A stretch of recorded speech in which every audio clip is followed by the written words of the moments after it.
দুপুর ২টা। আজ দুপুরের খাবারটা ৪ তালুকদার একসাথে খাচ্ছে। ডাইনিং টেবিলে বসা অভ্র কেবল চুপ। মাশফিক, আসিফ আর মোশাররফ তালুকদার নিজেদের মধ্যে কথা বলছেন।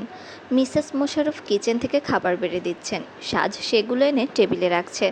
রুবি ড্রয়িংয়ে মেয়েকে কোলে নিয়ে বসা। ও গতদিন হাসপাতাল থেকে এসেছে। বসে বসে তালুকদার পুরুষদের আলাপ করতে দেখছিল ও। আর দেখছে এই আলাপের সাথে বেমানান সাজকে। ওর নীরবতাকে রুবির তালুকদার পরিবারে চাঁদের গায়ে কলঙ্কের মতো মনে হয়। খাবার আনা শেষ হলে অভ্রর পাশের চেয়ারে বসে গেল সাজ। কিছু বলবে সে আশা করে তাকিয়ে রইল ভাইয়ের দিক, কিন্তু অভ্র কিছু বলল না। মাশফিক হয়তো লক্ষ্য করলো সেটা। নিজের প্লেটটায় খাবার বাড়তে বাড়তে বলল, ব্যাপার কী রে অভ্র, এত চুপচাপ হয়ে গেছিস? কই, চুপচাপ হয়ে যাব কেন? মাশফিক হাত থামিয়ে ভাইয়ের দিকে তাকালো, কিন্তু অভ্র চোখ তুলল না। আসিফ তরকারির বাটি মোশাররফ তালুকদারকে এগিয়ে দিতে দিতে বলল, অভ্র চুপচাপ হয়নি, আজকাল সুজিও ভদ্র হয়ে গেছে। তাই আমাদের অভ্রও ভালো হয়ে গেছে, তাই না অভ্র? সাজ চোখ ঘুরিয়ে কিচেনের জালনায় বসে হাত পা চাটতে থাকা সুজিকে দেখল। রুবি যতটা সময় নিচতলায় থাকবে ও ওখান থেকে এক চুলও নড়বে না। কি করে যেন ও বুঝে গেছে ছোট বাচ্চার ধারের কাছে যাওয়া ওর জন্য বারণ। মোশাররফ তালুকদার অভ্রর পাতে বড় মাছের মাথাটা তুলে দিতে দিতে বললেন, এই প্রথম এমন খারাপ রেজাল্ট হয়নি তোমার অভ্র, তাহলে এত বেশি মন খারাপ করে আছো কেন? আরেকটা মাছের মাথা সাজের প্লেটে আসলো।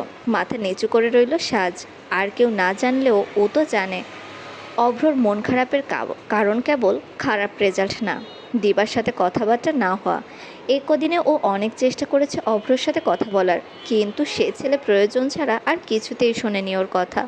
সাজ অসহায় ছিল, ওর নিজেরই অপরাধবোধ হচ্ছিল এটা ভেবে যে ওর জন্যই সায়ান্ন হামিদ অভ্র দিবার সম্পর্কে ফাটল ধরিয়ে দিয়েছে। আর অনেক চেষ্টা করেও ছোট ভাইয়ের কাছে এই অপরাধবোধটুকুর কথা বলতে পারেনি ও। মাশফিক খাবার খেতে খেতে অভ্রকে বলল, যা হওয়ার হয়েছে, এখন মন খারাপ করে কী লাভ? সেটাই, তুমি শুধু শুধু মন খারাপ করছো। রেজাল্ট নিয়ে আমরা কেউ কখনোই তোমাকে প্রেশারাইজড করিনি। আমরা কেউ বলিনি তোমাকে টপ করতে হবে। একটা ক্লাসে সবাই টপার হতে পারে না। আর সবাই কেবলমাত্র টপার হওয়ার জন্যই পৃথিবীতে আসে না। পড়াশোনা যা করছো তার ফিডব্যাক একদিন না একদিন পাবে, এবং আমাদের জন্য সেটা যথেষ্ট। এই সহজ হিসেবটাকে জটিল বানিয়ে নিয়ে জীবনকে অবহেলার আমি কোনো কারণ দেখছি না অভ্র। অভ্র বাবার দিক তাকালো। কথা শেষ করে মোশাররফ তালুকদার নিজের মতো খাওয়ায় ব্যস্ত। মাশফিক দুনিয়ার সব স্বাদ নিয়ে আঙুল চাটতে চাটতে বলল, হ্যাঁ, বাবা ঠিকই বলেছে, ইন্টারে ফেল করলে রিক্সা চালাবে, সমস্যা কি? সবার অগোচরে হেসে খাবারে মনোযোগ দিল অভ্র, কিন্তু সে হাসিটা সাজের চোখে পড়েছিল। ও বুঝে গিয়েছিল এবার হয়তো কথা বলা যাবে অভ্রর সাথে। খাওয়া দাওয়া শেষ করে অফিসের দোকানে চলে যায় ৩ তালুকদার। বিকেলের দিকে ছোট ভাইয়ের দরজায় নক করলো সাজ। অভ্র তখন পড়ার টেবিলে। বোনকে এক পলক দেখে পুনরায় বইয়ের দিকে মনোযোগের ভাব করলো ও। সাজ ভেতরে ঢুকতেই সুজি ওর কোল থেকে ঝাঁপিয়ে নিচে নেমে গেল। সাজ এগিয়ে এসে ভাইয়ের টেবিলে হেলান দিয়ে দাঁড়ালো। তারপর গাল ফুলিয়ে দু হাতে দোকান ধরে সরি বোঝালো। অভ্র তখন বোনের দিকে তাকানো। সাজ খেয়াল করলো ওর চোখ ক্রমশ ভরে উঠছে। হঠাৎই চেয়ার পেছনে ঠেলে দাঁড়িয়ে গেল অভ্র। হুট করেই জড়িয়ে ধরলো বোনকে। সাজ বিমোর। ওর চেয়ে বাড়তি উচ্চতার ছোট ভাই ওর কাঁধে নাক ঠেকিয়ে বাচ্চার মতো ফোপাতে শুরু করেছে। হতবিহ্বল সাজ অভ্রর পিঠে হাত রাখতেই সে হিসকি তুলে কাঁদতে কাঁদতে বলল, আম সরি আপুই, সরি।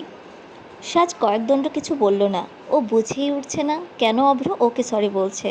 সরি তো ওরই বলার কথা, ওর জন্যই তো অভ্র দিবার সাথে কথা বলতে পারছে না। চিন্তিত হয়ে কিছু সময় পরই ভাইকে ছাড়িয়ে নিল সাজ।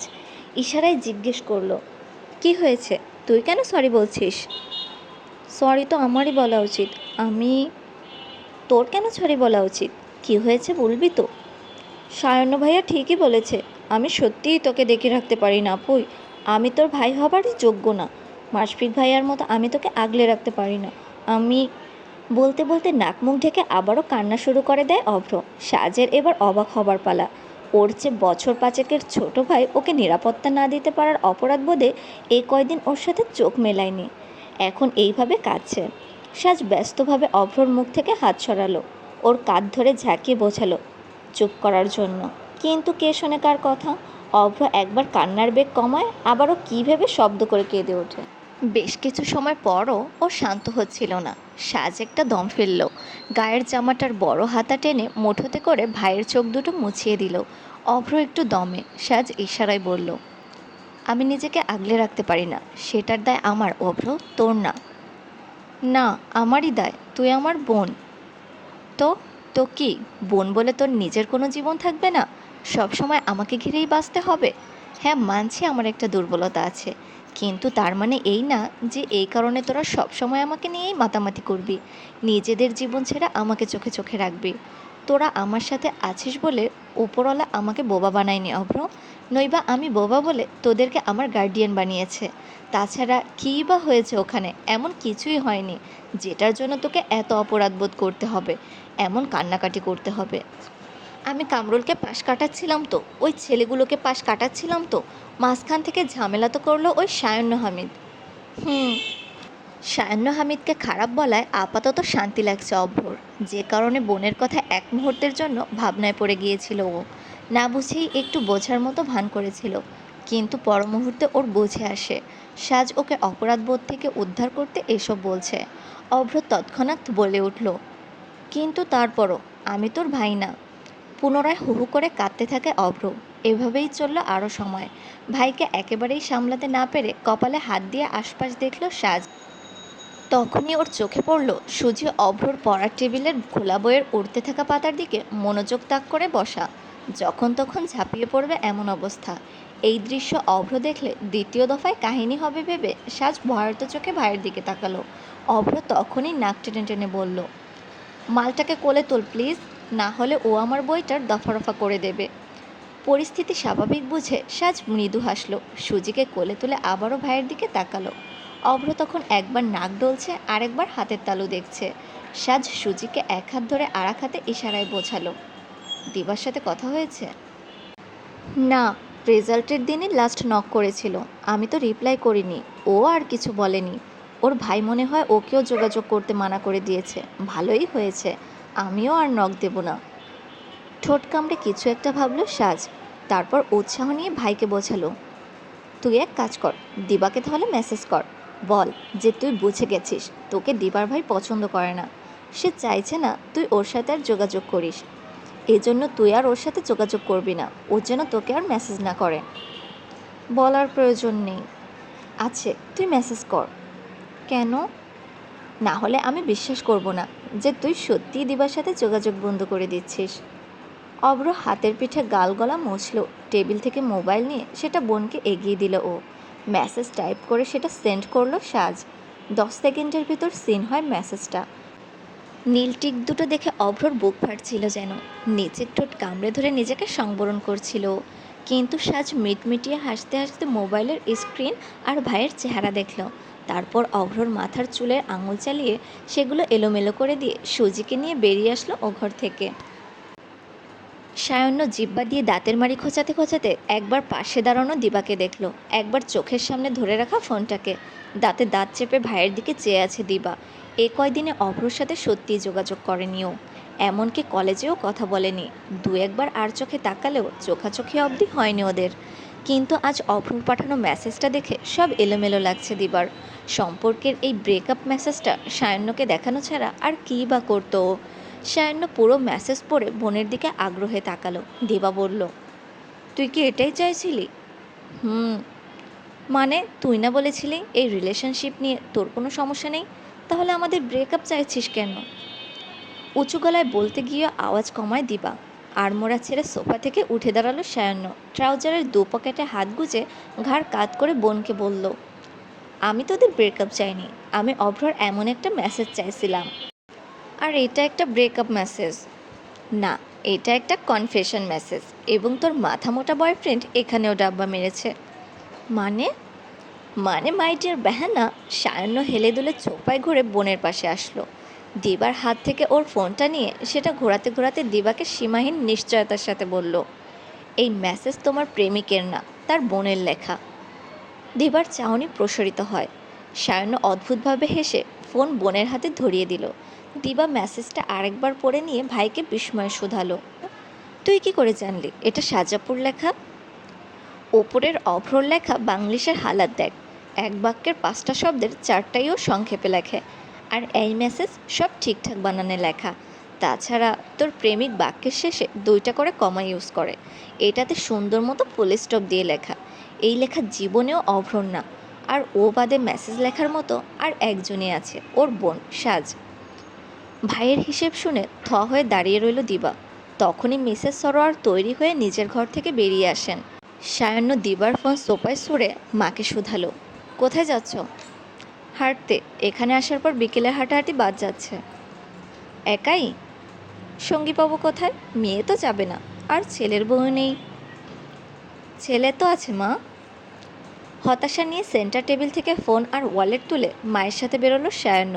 এলাকার সরু রাস্তাটা দিয়ে একথা সে কথায় হাঁটতে থাকে ওরা। দিবা বেশি বাপি বাপি করে, মায়ের প্রতি টানটা তুলনামূলক কম দেখায় ও। আশানুরূপভাবে সায়ান্ন হয়েছে ওর উল্টোটা, বরাবরই মায়ের খুব কাছের। বেশ কিছুটা সময় হাঁটাহাঁটির পর একটা ঝুড়ি নিয়ে বসা আমের দোকানিকে চোখে পড়ল মিসেস সরোয়ারের। তিনি ছেলেকে বললেন, আমগুলো দেখে ভালো মনে হচ্ছে, নেব? হ্যাঁ নাও গিয়ে, আমি একটু আসছি।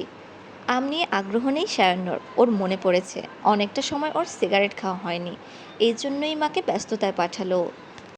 মিসেস সরোয়ার এগিয়ে গিয়ে সেখানে দাঁড়ানো আরেক লোকের সাথে আম বাছতে লাগলেন। দাড়িপাল্লার মাপে উঠিয়ে দোকানি কেজি তিনেক আম ব্যাগে করে তাকে এগিয়ে দিলেন। কিন্তু ব্যাগ নেওয়ার জন্য হাত বাড়াতেই পাশ থেকে কেউ তার হাত সরিয়ে বাধা দেয়। কিছুটা বিস্ময়ে পাশে তাকালেন মিসেস সরোয়ার। গাঢ় খয়েরি রঙের থ্রি পিস পরিহিত 22-23-এর এক যুবতী ওনাকে হাত দিয়ে থামতে বোঝালো। অতপর আমের ঝুড়ির ওপরে রাখা দাড়িপাল্লাটা তুলে তার নিচে হাত দিয়ে চুম্বুক বের করলো একটা। চকিতে চোখে চেয়ে রয় দোকানদার, আর মিসেস সরোয়ারের দৃষ্টি প্রসারিত হয়। চুম্বুক নিজের কাছে রেখে মেয়েটা দাড়িপাল্লাটা নামিয়ে রাখলো। বাঁ হাতের পলিথিনের আমগুলো উঁচিয়ে ডান হাতে সেটা দেখিয়ে প্রথমে 3 আঙ্গুল, পরে বৃদ্ধাঙ্গুলিতে না সূচক নাড়ল। কিরে, তোরে তো আগে এদিকে দেখি নাই। একদিন পাড়ায় আসলি আম বেচতে, আর ওই একদিনেই মাপে চিটারি করস? তোরে তো শালা জেলে দিমু। ওখানে দাঁড়ানো অন্য খদ্দের লোকটা ক্ষেপে যায়। ওনাকে ক্ষিপ্ত দেখে মিসেস সরোয়ার এক পা পিছিয়ে গেলেন, কিন্তু মেয়েটা এগিয়ে এলো। দোকানদারকে আর কিছু না বলার জন্য লোকটাকে অনুনয় করতে লাগলো ও। লোকটা শুনলো ওর কথা। মেয়েটার হাতের আমগুলো আবারও দোকানদারকে দিয়ে বলল, জোচ্চোর বেটা, ঠিকঠাক মাপ দে। গুটিসুটি মেরে বসে সে লোক তাই করলো।